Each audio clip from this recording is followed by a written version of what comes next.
গত ১ সপ্তাহ ধরে আমার এক্সাম চলছে। আজকে তার শেষ দিন। মানে আজকে আমার লাস্ট এক্সাম। কিন্তু কালকে রাতে একটু তাড়াতাড়ি শুয়ে পড়েছিলাম বলে কিছু প্রিপারেশন নেওয়া বাকি ছিল। সেটাই কমপ্লিট করতে আজকে ঘুম থেকে তাড়াতাড়ি উঠতে হলো। ঘুম থেকে উঠেই নিজের বেডটা ক্লিন করে বাইরে এসে দেখি আজকে যেমন বাইরে কুয়াশা তেমনি ঠান্ডা। আর জল তো একদম বরফের মতো ঠান্ডা।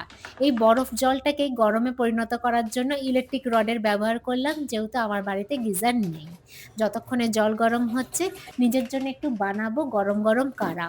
তোমরা তো জানোই শীতকালে সকালবেলা আমি আর কিছু খাই না খাই এই গরম, গরম কাড়া আর একটু ড্রাই ফ্রুটস নেওয়ার খুব চেষ্টা করি। কারণ এটাই আমার ঘুম ভাঙাতে সাহায্য করে আর গরম কাড়া শরীরটাকে বেশ শীতকালে গরম রাখে। এখন কাড়াটা নিয়ে ১ম এ নিজের পড়াশোনাটা কমপ্লিট করলাম। দেন এক্সামের টাইম হয়ে যাওয়াতে রেডি হয়ে পুজো দিয়ে বেরিয়ে পড়লাম। That's it. পরের ব্লগে আবার দেখা হবে। Tata bye.